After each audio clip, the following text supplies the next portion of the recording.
Hey everyone, and welcome back to Games, the channel all about games and health. If that sounds interesting to you, make sure you like this video, share, and hit that follow or subscribe button. That's the best way to support me and the channel and ensures you'll never miss new content. Today, we are discussing autism and gaming and are lucky to be joined by Dr. Raffael Boccamazzo, a clinical psychologist, the clinical director of video game mental health non-for-profit Take This, but also has vast experience using games as a tool for social skills coaching for kids with autism. Dr. Boccamazzo, thank you so much, Dr. B, for being here. How's it going here? Pretty good. Just one for the sake of clarity, I need to preface this with I'm not a licensed clinical psychologist. I was like, what did I get wrong? What it's an easy, there are so many subdivisions in what we all do that it's so easy to get to not understand, not Right, get that little nuance. right. But what I do is I do a lot of education and policy consultation these days. In fact, I don't meet with clients anymore. I was clinically trained, but at this point, I'm not a clinician. Right. Hey, I mean, you're talking to the right guy here. For so long, it was like, what am I going to call myself? Right? Do I want people to call me Dr. Fredman? Like, I'm not. I have the MD after my name. Longtime viewers of Digital Doc Games will see many different iterations of the name tag underneath me right now. I think maybe it was Dr. Fredman once, then it was just Digital Doc. Now it's Amiad Fredman MD. So, what are we? What special breed are we? I don't well, funny story. When I first got into the gaming industry, I did media training with a former executive director at our organization. And when I introduced myself using my full name, Raffael Boccamazzo, Doctor of Clinical Psychology, she took me aside afterwards and said, I may never say this again, but your name sounds more pretentious than your title. Just stick with Dr. B. Oh So my God. it stuck for Eh, long Italian name reasons. I guess so, right? Yeah, that was like the creation of Digital Doc. Also, we were talking a little bit before we recorded, but um, just having a difficult name to pronounce, Amiad. A lot of people, it's Amid or it's Ahmad. They can't get it, so I'm like, I'll just go by Digital Doc. But then, what is a Digital Doc? It's more than just me, so I'm not Digital Doc. Just as life. Who are we? What are we doing here? All the deep questions, but we are not here to Mhm. get too philosophical today. No, no. We are here to talk a little bit about you and your background, and we'll talk about autism and gaming as well. So I want to start off with your background then. Mhm. Tell me a little bit about your training and how you came to be where you are today. Well, funny story. Again, my career has had such a weird winding path. I originally trained in one of the state prisons in Washington State, and I really liked working there. I Oh loved my my God, first yeah. rotation there so much that for my final internship, I wanted to go back and work there again because I Wow. really liked working there. What did you like Uh, about it? well, there's there's this almost cliche statement Mm-hmm. amongst people who are in helping professions that you go where the help is needed. Mm-hmm. And the help's needed. Basically ever since the 80s in the United States, the prison systems have become the de facto residential mental health treatment since Right. we've defunded other programs Right. over the last 40 years. And a lot of the folks that I was working with there, they had significant challenges and they wanted the help. Mm-hmm. And so of course I wanted to be there to offer that help Mm-hmm. in whatever capacity I could.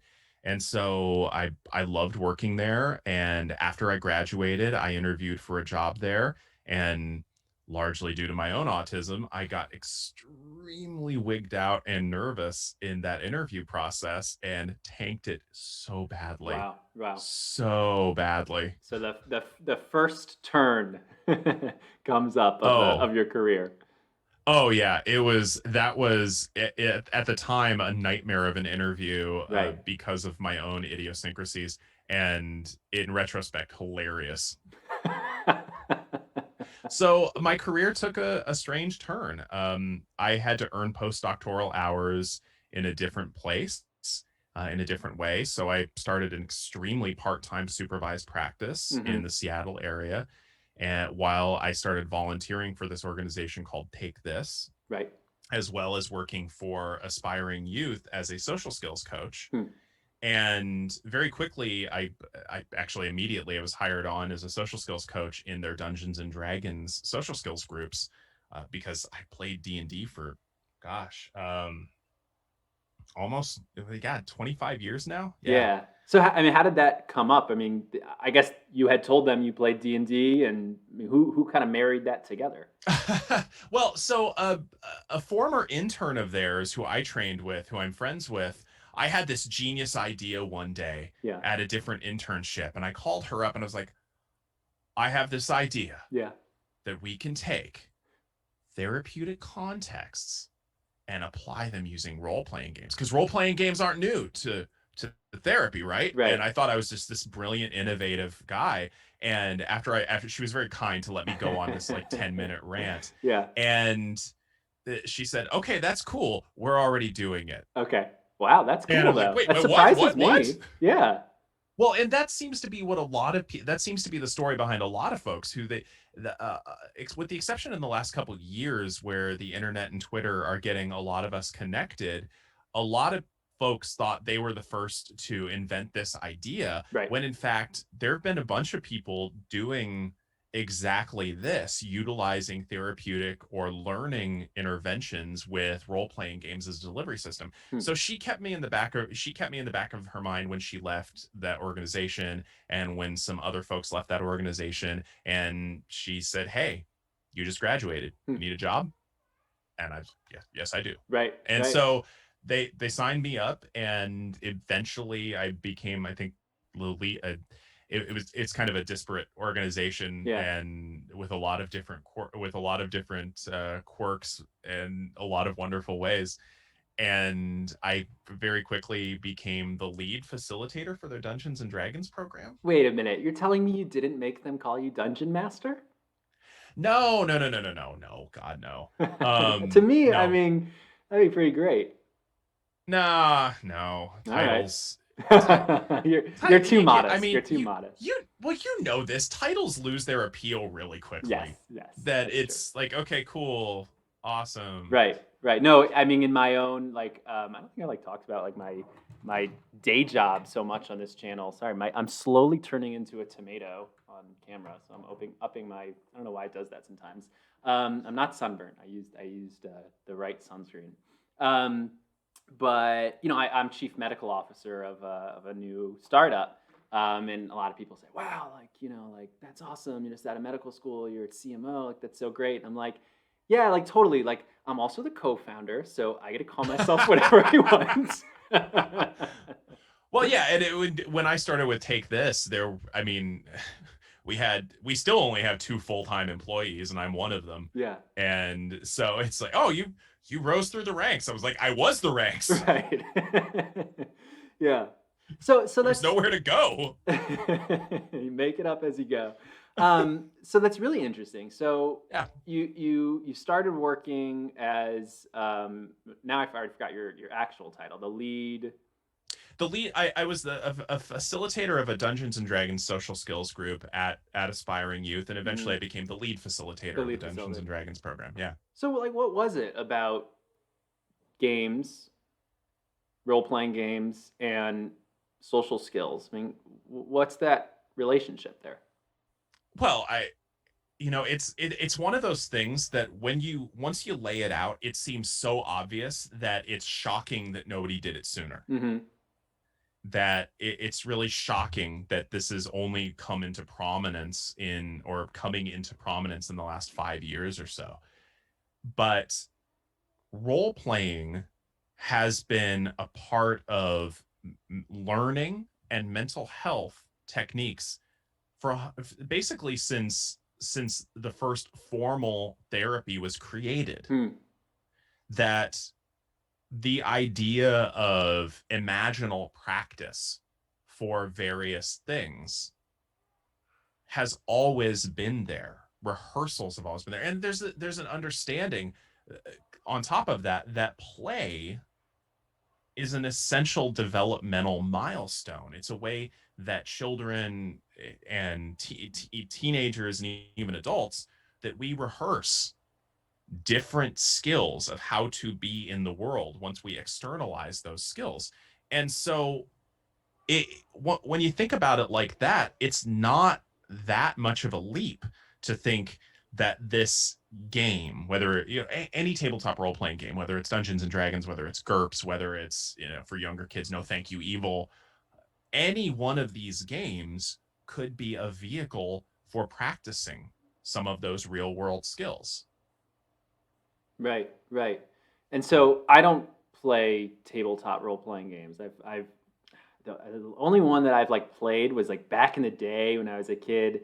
Um, we had a Star Wars kind of Dungeons and Dragons like game. I don't remember what it was called. Would that be the Fantasy Flight game? Excuse me, West End Games Star Wars? There we That go. was, yeah, before Fantasy Flight got the license, because that was my jumping off point too. Was it really? So It was. I don't know like if we played it right, but it was me and my brother and whatever friends were there, and it was great. We had the character sheets and our skill points, and it was really fun to kind of immerse yourself.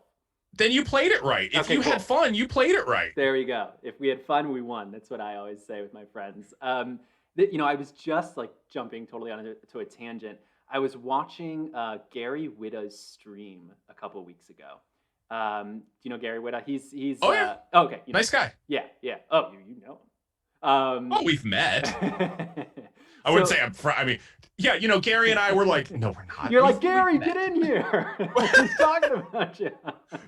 We have a bunch of mutuals. We've met once or twice. There I you mean, go. Right. So I was watching a stream and he was playing GTA. So I'm like, okay, cool. Gary's streaming. I'm turning into a tomato. I'm gonna check it out. And he was playing on this, I guess, modded role playing server, and it broke my brain watching him play. I couldn't tell if it was a joke or if it was serious, and I'm pretty sure it's serious. And if you go into this server of GTA, it's sort of modded to be extra realistic. You make a character, you stick to your character, you stick to your origin story. Everything you say is with a microphone, and it's living in Los Santos. And he was doing it live on stream, and I'm just telling you, it was so wild. I've never seen something like that. It was cool. I mean, that's it. So there are a lot of different kinds of role playing, and what you're talking about sounds similar to what I would think of as a digital LARP. And LARP, for those of you who may not know, stands for live action role playing, where people create characters for themselves and they go and they gather in large events and they are that character Right. during these events. I have some, good friends who that's their jam. They love LARPing. And there's even different traditions and communities in LARPing. Like the Nordic tradition has a very different flavor than some of the North American stuff. It's fascinating when you get into it. Right. Yeah, it's kind of funny. The first time I heard of LARP was from the old movie, the comedy Role Models. You seen it? Right? Oh, that's such a terrible representation of LARPing. Oh, I'm sure it's awful. It's hilarious, but I'm a sucker. I'm a sucker for Johnny Knoxville. Yeah, yeah. No, I loved that movie. I thought it was so funny.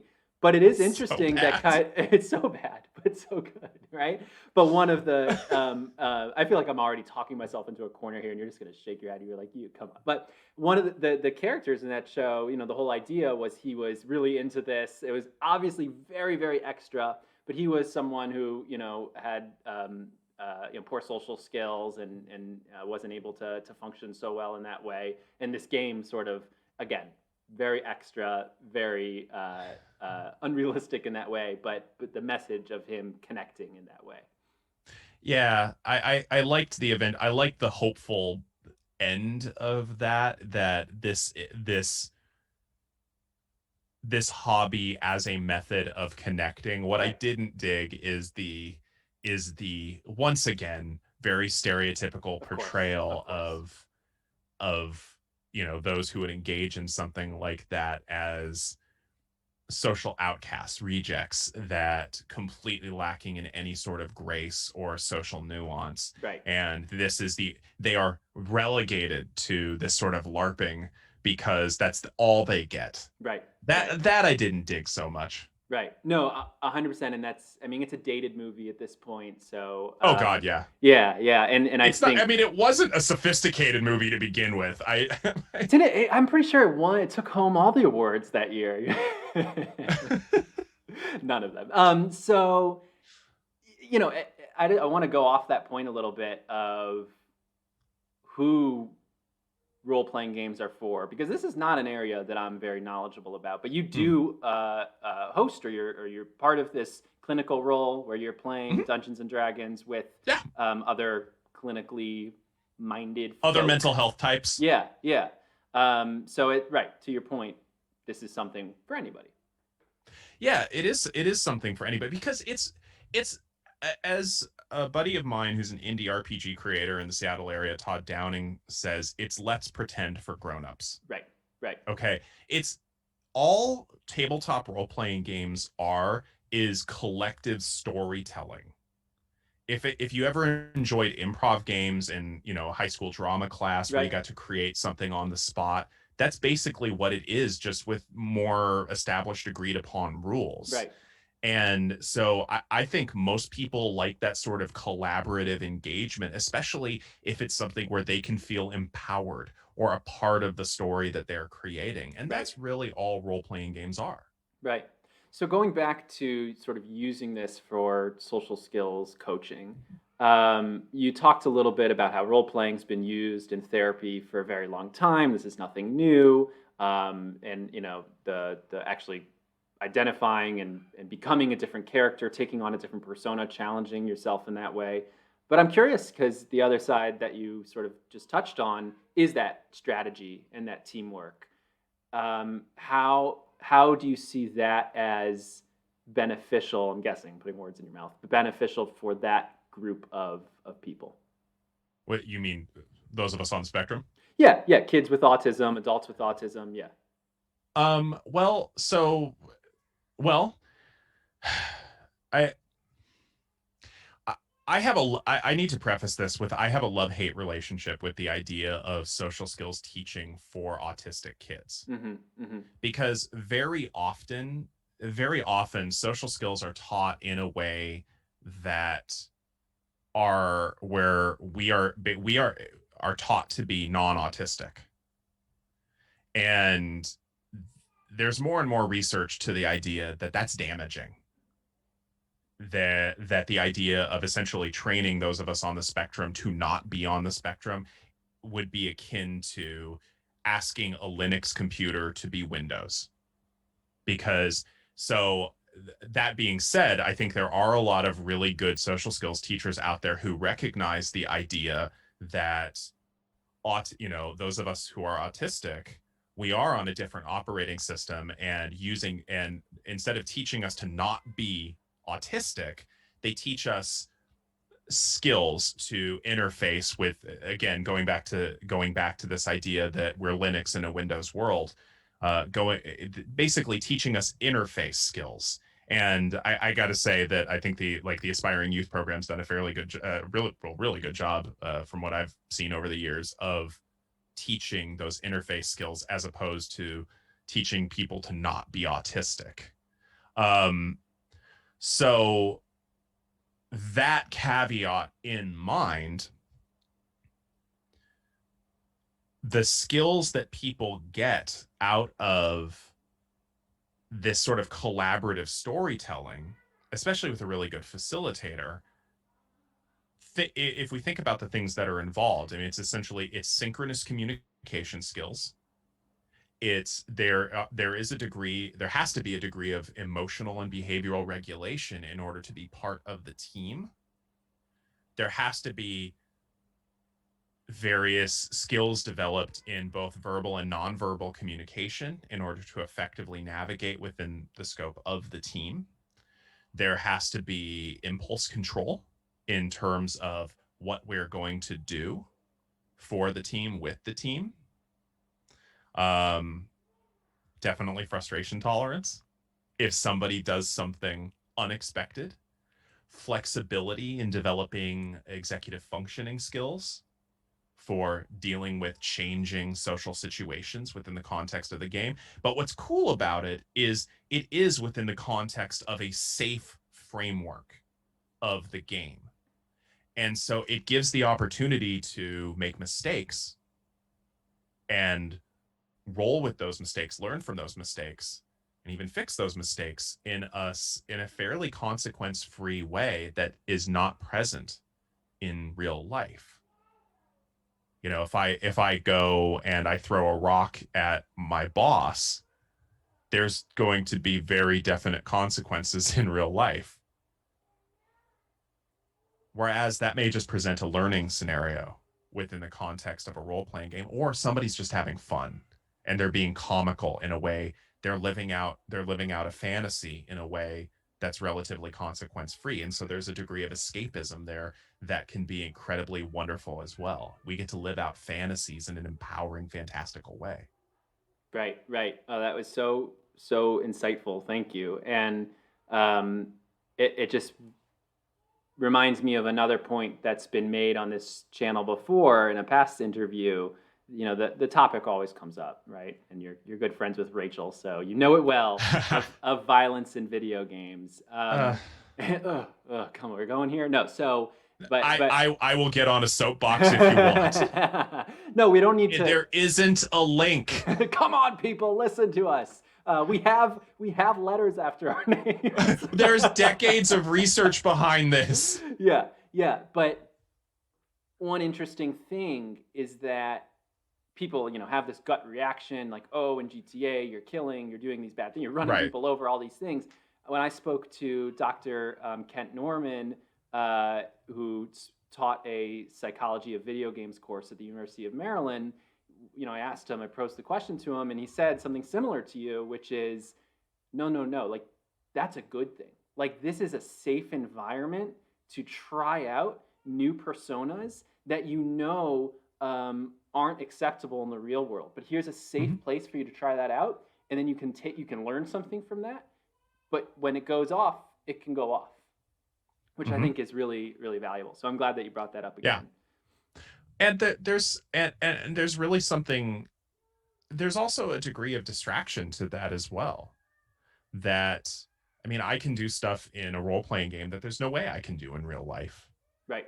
I can be just I can say the most horrible things. You know, depending on the group that I'm playing with. Yeah. That I would just never, ever, ever say to people in real life. Yeah. Yeah. It's funny. It's like when I used to do acting back in, honestly, like middle school, right? But I used to be quite the young actor. And I loved always playing the part of the villain. Because like, I'm a pretty nice guy. But like, when do you have a chance to get up there and scream at people? You know what I mean? Like, that's kind of fun. Oh, villains are fun. Right. Villains are the most fun. Oh, yeah. You know?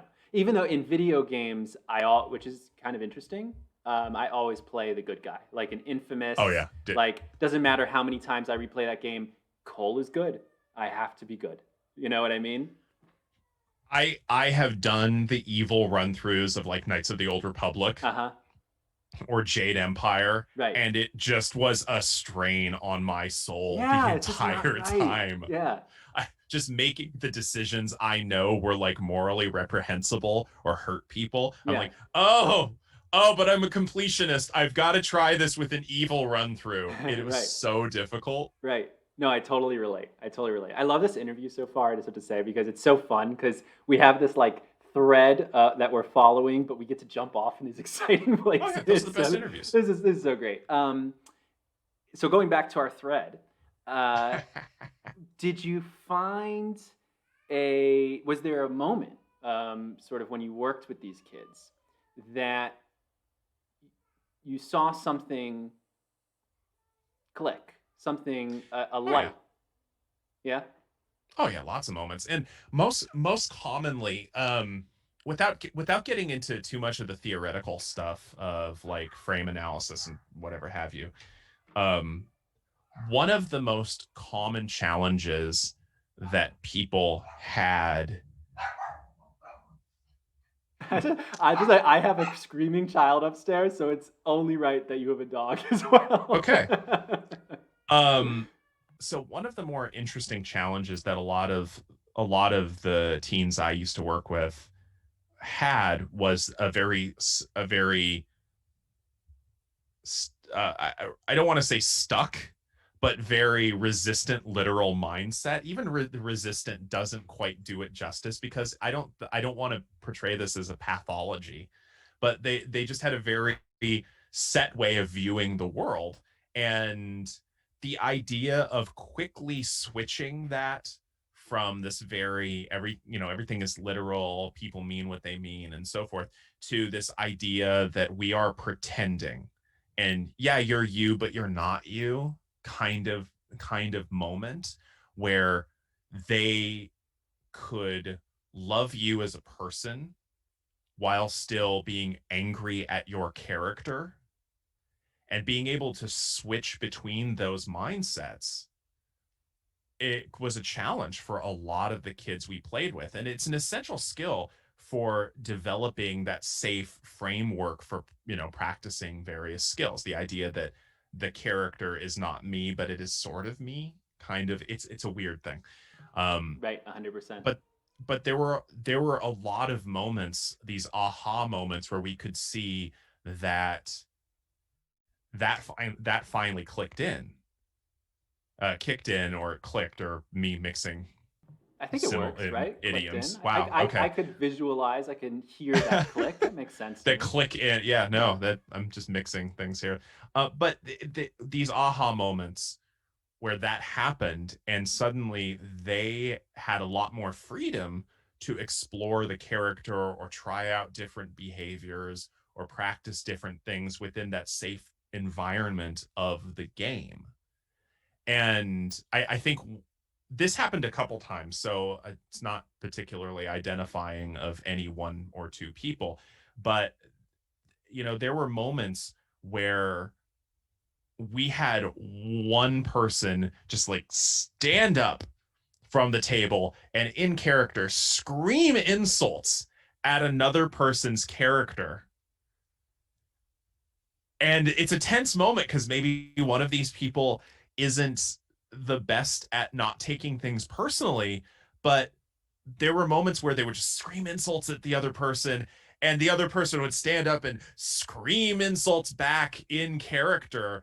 And maybe it lasts for 30 seconds. That, of course, felt like an eternity as a facilitator, because I'm thinking, oh God, what am I going to have to do to follow up with this? Oh God, her feelings are about to be hurt.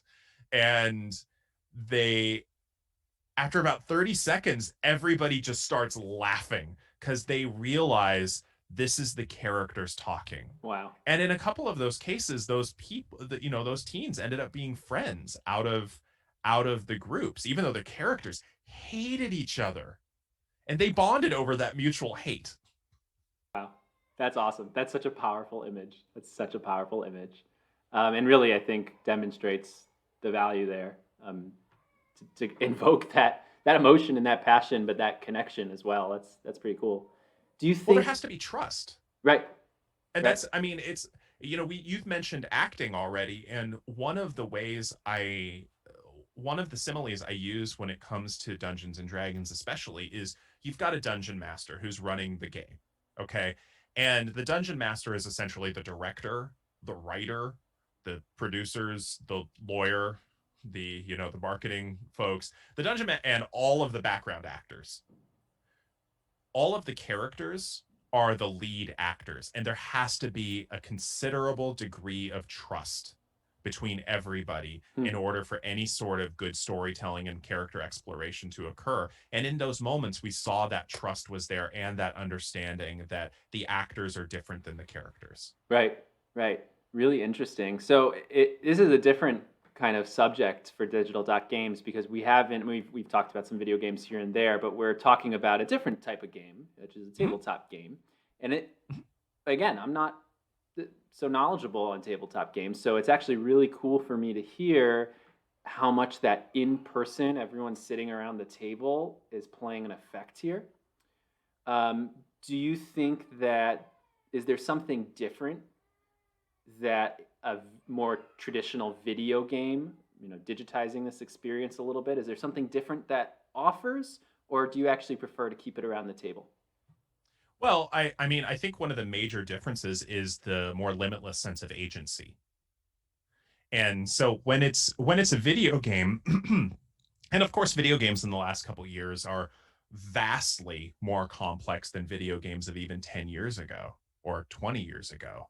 I mean, looking back at the original Final Fantasy game that I played on the Nintendo, um, it's very different than more recent role-playing games, and the Right. amount of choices you have is so much more expanded, but you're still within the parameters of what the developers have given you. Right. Right. Whereas a role-playing game around a table, there's no limit Right. beyond your imagination. Wow. Wow. That's fascinating. That's so cool. You can depart. There's even jokes about being a DM.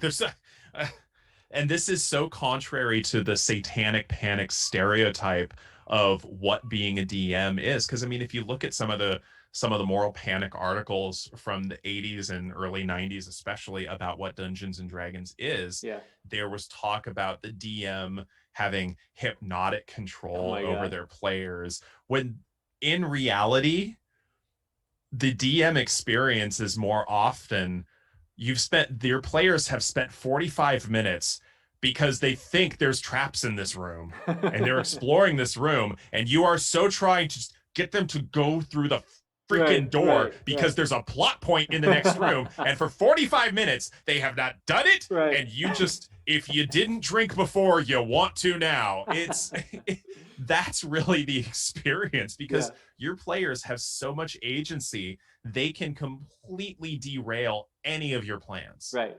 Right. Oh my God. It's so crazy. Dr. B, thank you so much. I'm so Thank you. excited. Oh my God, this was really just a pleasure.